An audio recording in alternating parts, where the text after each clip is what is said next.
মুক্তিযুদ্ধের ইতিহাস নিয়ে যখন আমি কাজ করা শুরু করলাম, তো তখন আমি একটা জিনিস দেখতে পাইলাম যে রাজনীতির মধ্যে আগে একজন রাজনীতিবিদ প্রতিপক্ষ রাজনীতিবিদকে কতটা শ্রদ্ধা সম্মান করতেন।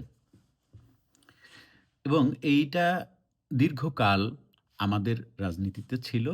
কেউ কাউকে অশ্রদ্ধা করে, অসম্মান করে কথা বলতেন না।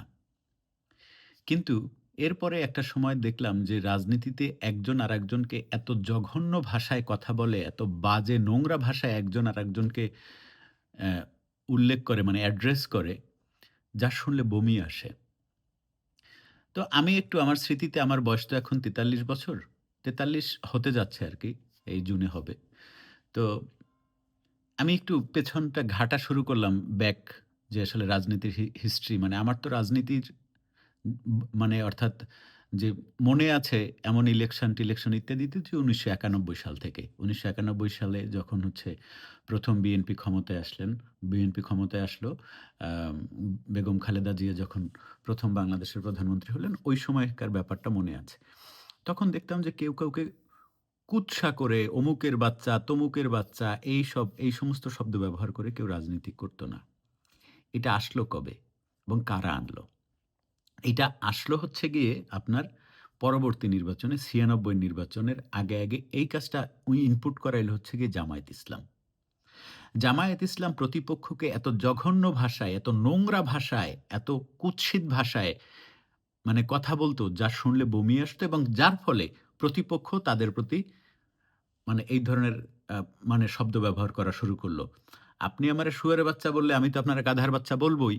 এটা তো খুব স্বাভাবিক ব্যাপার। আর রাজনীতি হচ্ছে গণমানুষের বিষয়। সবার বুদ্ধি বিবেচনা এক না।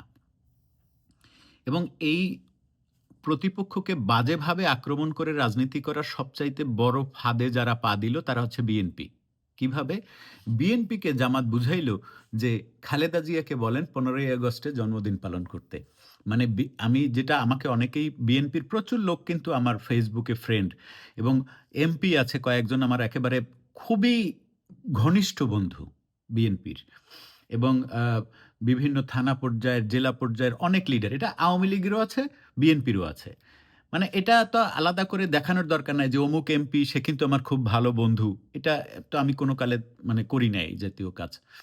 তো যেটা হলো সেটা হচ্ছে গিয়ে আ বিএনপিকে বুদ্ধি দিল যে আপনারা একটা কাজ করেন। আপনারা ১৫ই আগস্টে খালেদা জিয়ার জন্মদিন পালন করেন। যদিও খালেদা জিয়া তার জীবদ্দশায় কোনদিন আনুষ্ঠানিকভাবে নিজে কেক কেটে আ ১৫ই আগস্টে জন্মদিন পালন করছে কিনা আমি জানি না। আমার আমার চোখে পড়ে নাই। কিন্তু অন্যান্য নেতাকর্মীরা এই কাজটা করছে। ফলে বিএনপির প্রতি একটা তীব্র ঘৃণা আওয়ামী লীগের লোকজনের চলে আসছে। কেন চলে আসছে?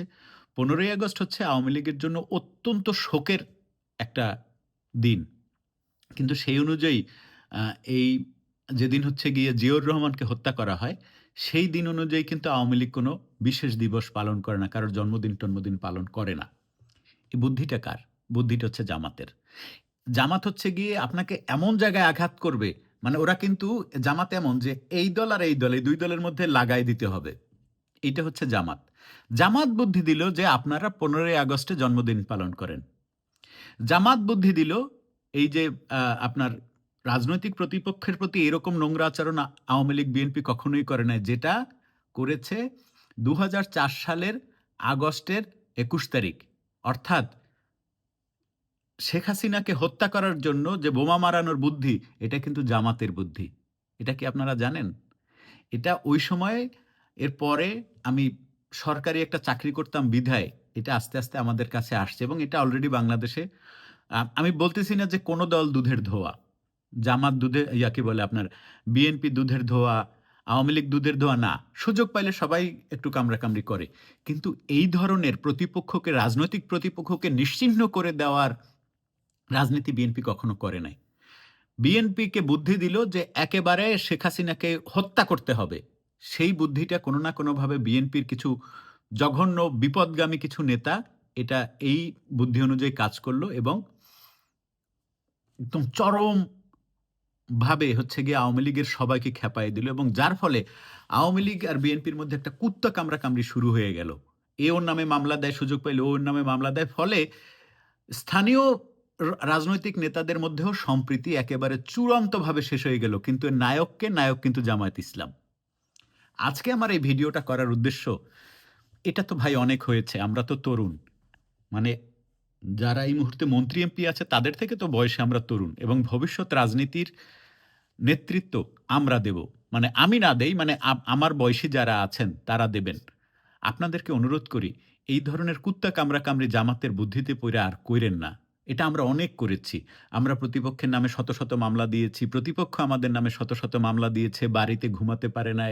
বিএনপির লোক ঘুমাতে পারে না একসময়। আওয়ামী লীগের লোক একসময় এখন ঘুমাতে পারছে না। এবং আরেকটি বড় অনুরোধ আমি আপনাদেরকে করব। বিশেষ করে আমি বিএনপি, ছাত্রদল, যুবদলের ভাই ব্রাদার যারা আছেন আপনাদের প্রতি একটা অনুরোধ করি। সেটা হচ্ছে রাজনৈতিক প্রতিপক্ষকে বাজেভাবে নোংরা কথা দিয়ে আক্রমণ করিয়েন না। আমি হ্যাঁ, আমাকে বলবেন যে, "হ্যাঁ, আপনি তো তারেক রহমানরে নিয়ে ট্রোল করতেন।" হ্যাঁ, করতাম বা করছি বা ভবিষ্যতেও করব। এটা হচ্ছে ফান। রাজনৈতিক প্রতিপক্ষকে নিয়ে ফান করা যায়। কিন্তু কাকে নিয়ে ফান করা যায়? আপনি কি দেখছেন আজ পর্যন্ত জিয়াউর রহমানকে নিয়ে আমি কোনো একটা বাজে শব্দ ব্যবহার করছি কোনোদিন? না। জিয়াউর রহমান একজন মুক্তিযোদ্ধা। উনাকে নিয়ে কোনোদিন একটা শব্দ যদি আপনারা আমাকে শোনেন, ওইদিন আমাকে নিয়ে জুতা দিয়ে পিটাইয়া, আমার ছবি দিয়ে পিটাইয়া, জুতা দিয়ে পিটাইয়া তারপরে হচ্ছে গিয়ে ভিডিও বানায়েন। আমি সেটা শেয়ার দেব। না, কখনোই না।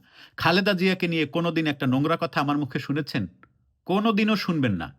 কখনোই শুনবেন না।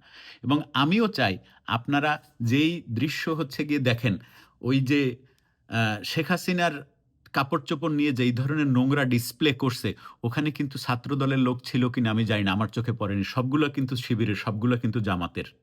এটা মনে রাখবেন। আজকে ছাত্রদলের ভাই ব্রাদার আপনারা যদি বঙ্গবন্ধুকে নিয়ে ২ টা বাজে কথা বলেন, তাহলে আওয়ামী লীগের লোকজনও যে জায়গায় আছে ওই জায়গা থেকে কিন্তু জিয়াউর রহমানকে নিয়ে বাজে কথা বলবে। উনি একজন মুক্তিযোদ্ধা। বঙ্গবন্ধু সে মুক্তিযুদ্ধের নেতৃত্ব দানকারী। তার নেতৃত্বে সবাই ঝাঁপিয়ে পড়েছিল। শুধু মানে অমুক-তমুক না।